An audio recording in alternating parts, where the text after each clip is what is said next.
जय हिंद दोस्तों, अटकलें लग रही हैं कि 8वां वेतन आयोग क्या लंबा खिंचेगा, क्योंकि अभी तक इसकी घोषणा हुई है और उसका टर्म्स ऑफ रेफरेंस नहीं बना है और उसके आर्थिक बजट के ऊपर पूछा गया कि उसमें कहा गया कि अगले बार देखा जाएगा। तो ऐसी संभावनाएं लग रही हैं और इसके साथ संभावनाओं पर बात करने से पहले शिव गोपाल मिश्रा जी ने सीधा पे कमीशन के लिए जो शर्तें तय होनी है उनके विषय में मीटिंग बुलाई गई थी।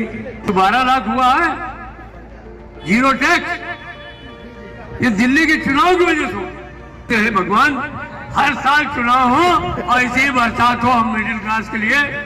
ये फैसला हुआ था कि डॉक्टर अग्राट का फार्मूला लगा करके कितना आदमी कितनी कैलोरी खाएगा, ये मालूम आपको किस जमाने में तय हुआ था?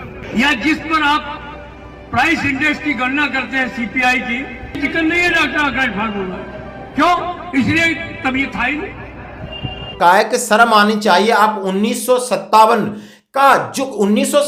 का जो डॉक्टर अकॉर्ड फॉर्मूले को आज आप लागू कर रहे हो। सबसे पहले हमें इस बात से दिक्कत है। उन्होंने बिल्कुल कहा है कि नहीं, हमारी उन्होंने खोपड़ी खराब कर दी जब मैंने उनसे पूछा कि 1957 में यह ठीक हो सकता है जबकि दूसरा वेतन आयोग था। अब 8वां वेतन आयोग शुरू हो गया है और सारी चीजें बदल गई हैं।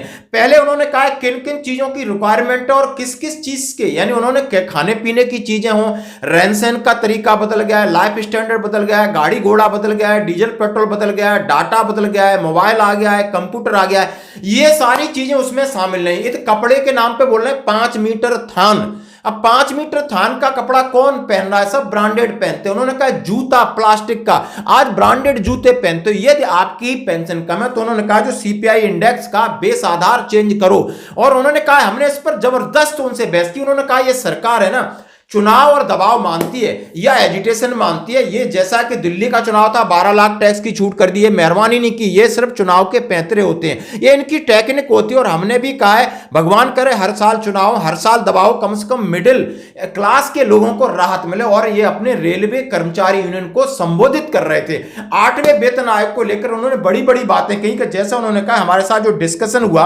1957 को लेकर, हमने कहा कि जब दूसरा वेतन आयोग था तब की चीजें आप दे रहे हो। आज हमें डाटा की जरूरत है भाई, हमें मोबाइल चलाना है, कंप्यूटर चलाना है, कार चलानी है, बाइक चलानी है, पेट्रोल महंगी हो गई है।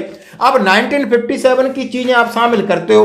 अब उसमें आप शामिल करते हो कि चावल का रेट, दाल का रेट, सब्जियों का रेट, फ्रूट का, मिल्क का, शुगर का, गुड़ का, ऑयल का, फिश का, मीट का, अंडे का। और उसके बाद आप कहते हो रहने सहने का, तमाम चीजें तो आप शामिल करते हो। लेकिन आपने ये नहीं देखा कि पिछले आप 57 से अभी हम 2025 में खड़े हैं, वहां पर कितनी चीजें नेसेसिटी चेंज हो गई है। पढ़ाई का, लिखाई का, शिक्षा का, ट्रांसपोर्टेशन का, कम्युनिकेशन का, तमाम चीजों को आप शामिल करिए। उन्होंने बहुत अच्छी अच्छी बातें कही। उन्होंने कहा मिनिमम वेज को सही तरीके से करना पड़ेगा। उन्होंने कहा है कि सरकार की जेब से 2 रुपया निकालना भी बड़ा मुश्किल है। ये लोग बिल्कुल नहीं सुनते, ये औपचारिक मीटिंग करते हैं, हमारी हम बातें रो रो के रखते हैं। उन्होंने कहा मेरी खोपड़ी खराब हो गई है और बोला लगातार ये टर्म्स ऑफ रेफरेंस पे ही बात नहीं बन रही। हम लगातार अपनी मांगों को लेकर के हम इस बात से आश्वासन तक हमें किसी प्रकार का भय न दिखाएं, नहीं तो हम सड़कों पे उतरेंगे। यानी इस बार 8वां वेतन किसी रूपरेखा में आए, लेकिन कमर कस लिए। अब दोस्तों कमर किसने? अब ये रेलवे फेडरेशन के महासचिव हैं जीसीएम के, इसमें मिनिस्ट्री ऑफ डिफेंस का कोई नहीं है, आर्मी, एयरफोर्स, नेवी, इनको कोई कहीं नहीं पूछ रहा, रत्ती भर भी नहीं पूछ रहा। आप जितना मर्जी इन्हें दूध चढ़ा दो, चाहे आप फूल पत्ती चढ़ा दो, इनका कहीं कोई आधार नहीं है। ये बात आप समझ लेना चाहिए। अब हमें जितनी उम्मीदें करनी है भाई इन्हीं लोगों से करनी है, चाहे आप जेसीएम के सचिव हैं, आप रेलवे की बड़ी यूनियन है और लगातार वित्त मंत्री से मिलते हैं, सचिवों से मीटिंग हो रही है, टर्म्स ऑफ रेफरेंस इनसे मांगा जा रहा है। हो सकता है होम मिनिस्ट्री का उनका भी एक चल रहा है, लेकिन आर्मी के संदर्भ में अभी तक ऐसा कोई नहीं आया। ना किसी ने सर्विंग अधिकारी ने, ना कोई रिटायर्ड अधिकारी ने, ना ही बड़े बड़े संगठन आईएसएम, आईएसएल, सब बैठे हैं, सब अपना टाइम अपना तरीके से पास कर रहे हैं। आप ये देख ही रहे हो। नहीं तो क्या दिलाया आप बता दो, जवानों को क्या मिला?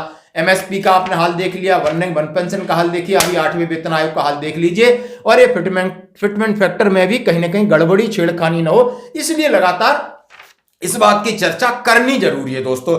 अब ये खबर आ रही कि अब बात करूंगा 8वें वेतन आयोग में देरी को लेकर। अब जैसा जैसा कहा जा रहा है कि एक्सपर्ट लोग क्या कह रहे हैं, यानी एक्सपर्ट की बात कही तो मैं सीधा सीधा कहूंगा, कह रहे हैं King Stubb and Kasiwal advocates and artist के पार्टनर रोहित सिन्हा ने इकोनॉमिक टाइम्स को बताया कि 8वें वेतन आयोग की जो क्रियान्वयन प्रक्रिया है वो 7वें वेतन आयोग के समाप्ति के बाद शुरू होगी। अब इन्होंने कहा इसकी 2026 के बाद ही शुरू करेंगे, जब तक टर्म्स ऑफ रेफरेंस इस साल चलता रहेगा। 2025 दिसंबर निकलने के बाद 2026 से शुरू करेंगे।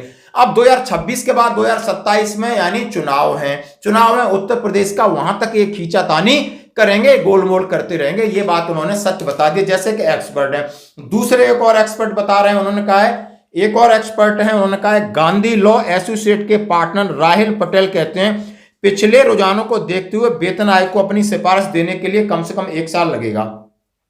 यानी जनवरी 2026 में शुरू करेंगे तो 27 तक ये जाएंगे आराम से, उन्होंने कहा है। और इसका जो लागत है, इसका जो फाइनेंस है वो 2026-27 के बजट में शायद शामिल हो सकता है। और उन्होंने कहा इसका मतलब चरणबद्ध कार्यान्वयन में देरी से रोल आउट हो सकता है। उन्होंने कहा भाई देरी तो होगी।